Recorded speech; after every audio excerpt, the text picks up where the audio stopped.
Hello friend, આપણે આજે બનાવશું બરોડા સ્ટાઇલથી થેપલા જેમાં મેથી અને પાલક ફૂલ નાખવામાં આવે છે અને લોટ ખૂબ જ ઓછો નાખવામાં આવે છે। માન્યામાં નથી આવતું કે આ રીતે બન્યા પછી કેટલા સ્વાદિષ્ટ બને છે। બરોડાવાસીઓ જેને ઢેબરા કહે છે અને લોટ બાંધવાની પણ ખાસ ખૂબી છે। મેથી અને પાલકના ઢેબરા બનાવીએ તો ચાલો। આ થેપલામાં પાલક અને મેથી ફૂલ નાખવામાં આવે છે। આપ ઓનલી મેથી અથવા તો પાલક પણ લઈ શકો છો। અહીં લોટ બાંધવામાં ગ્રીન મસાલો ખાસ ઉમેરવામાં આવે છે। આદુ મરચાં અને જોઈતી તીખાસવાળા મરચાંનો ખાસ ઉપયોગ કરશું, પેસ્ટ બનાવશું। પાલક ધોઈ અને સમારી લીધી છે, મેથીને પણ આપણે ધોઈને સમારી લેશું। પાલક અને મેથી વધુ પ્રમાણમાં લેવાની છે। કોઈ પણ ભાજી વધતા ઓછી લઈ શકાય, પણ પ્રમાણ વધુ જાળવવાનું છે। આટલી ભાજીમાં 4 થી 5 વ્યક્તિના થેપલા બનશે। લોટ આપણે બાદમાં નાખશું। ભાજીમાં મસાલો નાખીને એને ચોળીને સુવાળી કરી લેશું, જેથી થેપલા બનાવતી વખતે લોટમાં બરાબર એ મિક્સ થઈ જાય, કડક ના રહે ભાજી।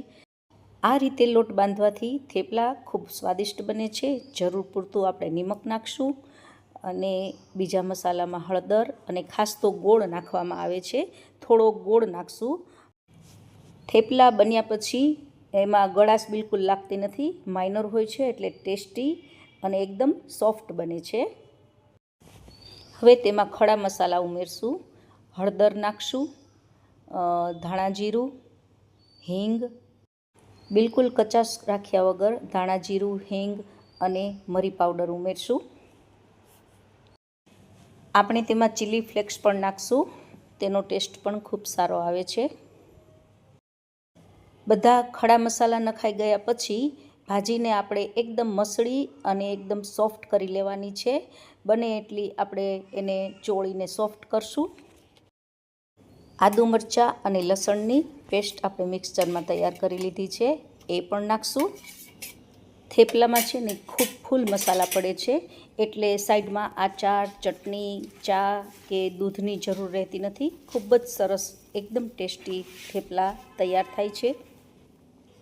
મોણ માટે 1 ચમચા જેટલું આપણે અહીં તેલ ઉમેરશું। આપણે હવે તેમાં લોટ ઉમેરશું।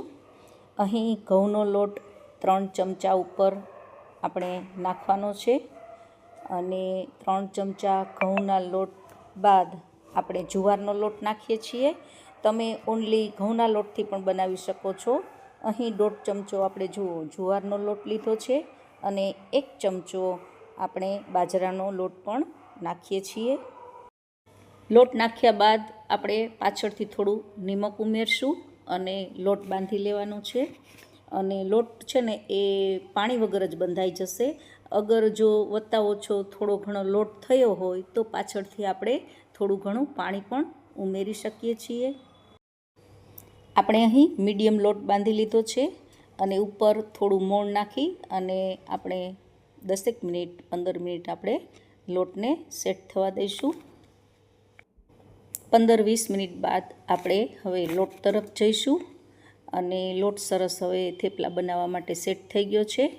અને જુઓ આ રીતે બિલકુલ હાથમાં પણ ચોંટતો નથી, ખૂબ સરસ લોટની જો આ રીતે કન્સિસ્ટન્સી છે અને આપણે હવે થેપલા બનાવશું। લોટને ફરીને આપણે થોડો મસળી લઈએ અને આપણે હવે એના થેપલા બનાવશું। આ થેપલા મુસાફરી કે વન ડે પિકનિક હોય ને ત્યારે લઈ જવા ખૂબ સારા રહે છે અને સાઈડમાં શાક બનાવવાની જરૂર રહેતી નથી। અને બાળકો ગ્રીન ભાજી ખાતા ન હોય તો પણ આ થેપલા હોંશે હોંશે ખાઈ લેશે। આ લોટમાંથી આપણે અહીં છે ને મીડિયમ પાતળા બનાવીએ છીએ થેપલા। આમાંથી જો જાડા ઢેબરા બનાવવા હોય ને તો પણ ખૂબ સારા ઢેબરા પણ બને છે, થોડાક જાડા બનાવી શકીએ। અને હા, લોટ બાંધતી વખતે છે ને આ લોટ મીડિયમ હોવો જોઈએ કે જેથી કરીને આપણે સારી રીતે વણી શકીએ। થેપલા વણવા માટે આપણે અહીં કોઈ પણ લોટનું આપણે અટામણ તરીકે લઈ શકીએ। અહીં આપણે થોડો ઘઉંના લોટનું અટામણ લીધું છે અને એક પછી એક આપણે થેપલા તૈયાર કરી લઈશું। અહીં ચૂલા ઇન્ડેક્સ સગડીના છે એટલે વાર લાગે છે થોડી। જો ગેસના સ્ટવ હોય ને તો એને વધતા ઓછા કરી શકીએ, પરંતુ જો આ રીતે સરસ રીતે ઇન્ડેક્સ સગડીમાં પણ સરસ તૈયાર થાય છે। અમારી સૌરાષ્ટ્રની જૂની સ્ટાઇલથી હું કાયમ થેપલા બનાવતી, જે પાતળા ને એવા હોય છે. પરંતુ આ રીતે એકવાર થેપલા બનાવ્યા ને પછી હવે ક્યારેય હું જૂની સ્ટાઇલથી થેપલા નથી બનાવતી. આ રીતે તમે પણ એકવાર અચૂકથી ટ્રાય કરજો અને સરસ અલગ ટેસ્ટ મળશે. સવારે નાસ્તામાં અને સાંજે જમવામાં અમારા પરિવારના સભ્યો આ થેપલાને ખૂબ જ પસંદ કરે છે. વીકમાં 2 થી 3 વાર તો બને જ છે. અને હા, આ થેપલા વણતા હોઈએ ને ત્યારે એમાં બ્લેક અથવા તો વ્હાઇટ તલ પણ છાંટીને વણી શકીએ. અહીં થેપલા બનાવતા ખાસ ધ્યાન રાખવું પડે કે ધુમાડો ના થાય, નહીંતર હોર્નિંગ સાયરન વાગી જાય ને તો પછી આપણે મુશ્કેલીમાં આવી જઈએ. ચાલો, સારું છે કે સાયરન વાગી નહીં અને આપણે થેપલા લગભગ સરસ રીતે તૈયાર કરી લીધા. અને જો સાયરન વાગી હોત ને તો મારું વિડીયો શૂટ પણ અધૂરું રહેત. આજે આપણે રેસીપી જોઈ. આપણે અહીં વિદેશની ધરતીના કલ્ચરના અને અલગ અલગ સ્થળોના પણ વિડીયો મૂકીએ છીએ. અને હા, તમે આ વિડીયો ક્યાંથી જુઓ છો તે ખાસ કોમેન્ટ બોક્સમાં લખજો. અને તમે અહીં શું જોવા માગો છો તે પણ કોમેન્ટ કરજો.